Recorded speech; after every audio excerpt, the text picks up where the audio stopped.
تنخواہدار لوگوں نے پچھلے سال 368 بلین روپیز پیسے جمع کرائے انکم ٹیکس کی مد میں، اور پاکستان میں جو جاگیردار طبقہ ہے، میں چھوٹے کسان کی بات نہیں کر رہا، 5 ایکڑ والے 10 ایکڑ والے کی، 15 سے 20 ایکڑ والا ایک مناسب ہوتا ہے، اور 20 ایکڑ سے زیادہ والے جتنے لوگ بھی ہیں ان کے پاس 40% کلٹیویٹڈ لینڈ ہے جو 2.5 کروڑ ایکڑ بنتے ہیں۔ ان 2.5 کروڑ ایکڑ کے اوپر اگر 4 سے 5 ہزار روپے بھی سالانہ انکم ٹیکس کا یا کسی ٹیکس کا لگا دیا جائے تو یہ ایک ہیوج اماؤنٹ ہے کہ جو مل جائے گا، اور سیلریڈ کلاس جو آلریڈی پیسے دے رہی ہے ڈائریکٹ ٹیکس کی صورت میں، ان کو جو ہے وہ ریلیف ملے گا۔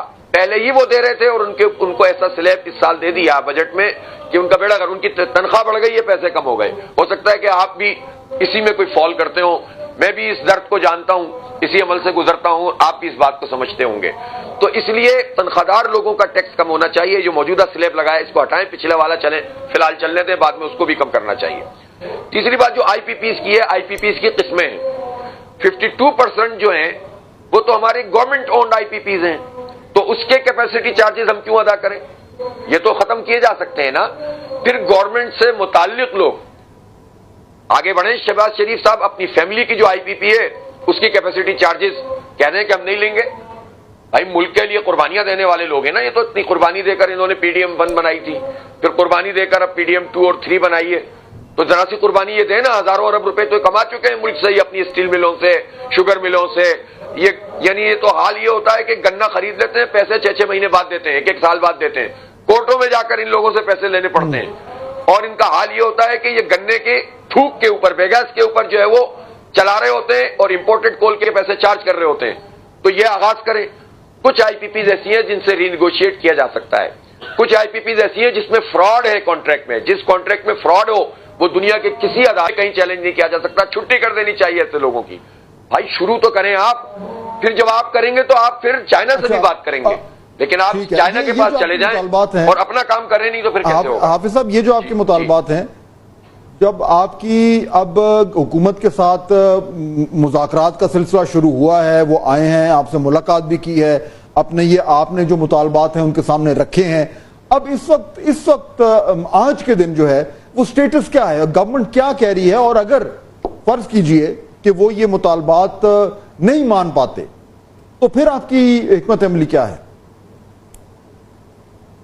اچھا، اس میں 2 باتیں، ایک تو یہ ہے کہ گورنمنٹ کو جب ہم نے یہ سب باتیں اس طرح سے بتائی ہیں تو ان کے جو کمیٹی تھی اس نے ہماری کسی بھی ڈیمانڈ کو یہ تو نہیں کہا کہ یہ غلط ہے، اس کو انہوں نے تسلیم کیا، اپنی مجبوریاں جس طرح سے آپ نے سوال کیا اس طرح سے انہوں نے بتائیں، جس کا جواب بھی ہمارے پاس موجود ہے۔ لیکن البتہ یہ ہوا کہ انہوں نے کہا ہم ٹیکنیکل کمیٹی اپنی ایک بنا رہے ہیں، اس میں ذرا سا جائزہ لے لیں، تو ہم نے کہا اپنا ٹائم لیں، کوئی بات نہیں، ہم بھی یہاں بیٹھے ہوئے ہیں، کیونکہ اگر ہم اٹھ گئے نا تو یہ کچھ نہیں کریں گے، اور یہ پھر سب کو یہی بریف کریں گے کہ ہمارے لیے قابل عمل ہی نہیں ہے۔ لیکن حافظ صاحب پلیز یہ ایک سوال کا موقع دیجیے گا۔ حافظ صاحب آپ نے جو مطالبات کیے اس میں سے بیشتر پہلے بھی ہوتے رہے ہیں، میڈیا پہ بھی اس سے بہت بحث ہوتی رہی، خاص طور پہ بجٹ کے موقع کے اوپر، تو اس میں کوئی بھی مطالبہ ایسا نہیں جو بہت اپنی نوعیت کا نیا ہو، لیکن بالکل جائز ہے، عوام کو اس کی ضرورت ہے۔ کیا آپ ایک افیکٹو پریشر گروپ ہیں؟ مذاکرات تو 2-2 3-3 سال تک بھی ہوتے ہیں نعیم صاحب، لیکن آپ کو کیا یقین ہے کہ آپ اتنا افیکٹو پریشر گروپ ہیں کہ آپ کے ان میں سے 7 میں سے 3 بھی مطالبات مانے جائیں گے؟ کیونکہ یہ I M F oriented budget ہے، یہ جماعت اسلامی اورینٹڈ بجٹ نہیں ہے، وہ آپ کی بات کیوں مانیں گے؟ وہ ہماری بات نہیں مانیں گے تو پھر بھگتیں گے، سیدھی بات ہے۔ یہ دھرنا اس طرح کا تو نہیں رہے گا، یہ دھرنا پورے پاکستان میں پھیل رہا ہے، کراچی میں کل شروع ہونے جا رہا ہے، اس کے بعد لاہور ہے، پھر پشاور ہے، پھر ہم سڑکوں پہ بیٹھیں گے۔ ہڑتال آپشن ہمارے پاس موجود ہے، 1 ہڑتال، 3 ہڑتال، 1 ہفتے کی ہڑتال، یہ افورڈ کر سکتے ہیں، اور اس لیے کہ سب تیار ہیں ہمارے ساتھ۔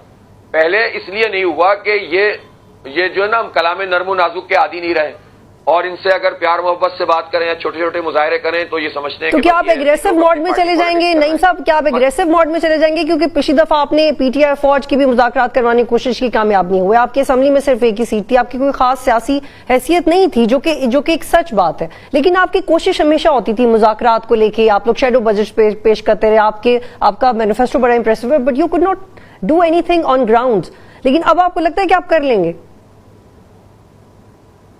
بھائی دیکھیں، بات سنیں، اس وقت انتخاب تو کوئی نہیں ہو رہا، اور یہی وہ بات ہے کہ جو لوگوں کی سمجھ میں آ رہی ہے کہ جماعت اسلامی اپنی پارٹی پالیٹکس نہیں کر رہی، اس وقت سیاسی مفادات کے لیے کام نہیں کر رہی، بلکہ عوام کے لیے کام کر رہی ہے۔ اور یہ بھی میں بتا دوں بطول آپ کو بڑا گہرا تجربہ ہے، بہت طویل عرصے سے آپ کور کر رہی ہیں، انٹرویوز بھی کر رہی ہیں. ہم نے ہر طرح کی قربانیاں کراچی میں دیں، اور پھر اس کے بعد جب ہم نے پبلک کو ساتھ لے کر ہم چلے ہیں تو ہم کراچی کی سب سے بڑی پارٹی ہیں. ووٹ بھی لوگوں نے دیے ہیں، یہ چھوڑ دیں آپ. اور وہ الگ بات ہے کہ فارم 47 پر دوسرے لوگوں کو مسلط کر دیا گیا. بلدیات میں ہم نمبر 1 پارٹی تھے، اور عام انتخابات میں ہم تھے یا پی ٹی آئی تھی. اور اللہ کا شکر ہے کہ کراچی کے عوام انتخابی اعتبار سے بھی ہمارے ساتھ ہیں. پاکستان کے عوام کے لیے ہمیں ابھی یہ کوئی ٹینشن نہیں ہے. انتخاب ابھی بہت دور ہے، مسئلہ بھی انتخاب کا نہیں ہے، وہ جب ہوگا تو دیکھ لیں گے. اس وقت تو ہم اپنا فرض سمجھتے ہیں کہ لوگ مرنے جا رہے ہیں، پاکستان برباد ہونے جا رہا ہے، اور لوگ خودکشیاں کریں گے، منشیات کے عادی بنیں گے. ملک سب چھوڑ کے نہیں جا سکتے. نوجوان مایوس ہو رہے ہیں، یہ ملک برباد ہو رہا ہے. تو آپ کی اگر ہم نہیں اٹھیں گے تو اللہ کا جواب دینا پڑے گا. دھرنا ہے، اگر آپ کے مطالبات نہیں مانے جاتے تو آپ کو اور زیادہ جو ہے وہ اس کو پھیلائیں گے. لیکن اس دھرنے کی وجہ سے جو معمولات زندگی جو ہے وہ متاثر ہوئے ہوئے ہیں، جن لوگوں کا وہ ایک گزرگاہ ہے وہاں مسئلہ ہوا ہے، ٹریفک کے ایشوز ہیں، لوگوں کا جو ذریعہ معاش ہے وہ متاثر ہو رہا ہے، بزنس نہیں چل پا رہے، اور زندگی جو ہے وہ افیکٹ ہو رہی ہے. وہ تمام لوگ جو آپ کے دھرنے کی وجہ سے ان کی زندگی میں ایک بہت ایک گہرا قسم کا منفی اثر پڑا ہے، ان کو آپ کیا کہیں گے؟ فہد بھائی، آپ تشریف لائیے گا یہاں پہ، اور جس جگہ پہ یہ دھرنا ہو رہا ہے نا، اس پورے محلے والوں سے پوچھیے گا کہ یہ دھرنا ہونا چاہیے کہ نہیں ہونا چاہیے. دیکھیں، لوگوں کا کہ کامن سینس بہت اب آگے بڑھ گیا ہے. یہ باتیں ظاہر گورنمنٹ کی طرف سے آتی ہیں کہ یوں ہو گیا اور لوگوں کو تکلیف ہو رہی ہے. لوگوں کو اس وقت تکلیف ہوتی ہے جب ریلیونس نہیں ہوتی ہے، کوئی ایسی چیز نہیں ہوتی جس سے لوگ کو ریلیٹ کریں چیزوں کو. جب ہر آدمی یہ سمجھ رہا ہے، چاہے غریب ہو یا مڈل کلاس یا امیر، کہ یہ بجلی کا بل ہے، اور اگر جماعت اسلامی یہ کام کر رہی ہے اور یہ سیریس پارٹی ہے اور اس سے مسئلہ حل ہوتا ہے، تو انہوں نے تو ویسے ہی ہماری شاہراہیں بند کر دی ہیں. ہماری معیشت کی شاہراہ بند ہے، ہماری تجارت کی شاہراہ بند ہے، ہمارے سارے راستے انہوں نے ہمارے بچوں کے مستقبل کی شاہراہ بند کر دی ہے. تعلیم خریدنی پڑتی ہے. تو پھر اگر کوئی اٹھ کر کھڑا ہوا ہے اور کچھ تکلیف برداشت کرنی پڑ رہی ہے اور خود تکلیف برداشت کر رہا ہے اور اس کی پارٹی کر رہی ہے، لیکن حافظ صاحب عمران خان نے آپ کی حمایت کا اعلان کیا کہ آپ اور پی ٹی آئی ایک ہی پیج پہ، شارٹلی بتائیے گا، آپ اور پی ٹی آئی ایک ہی پیج پہ؟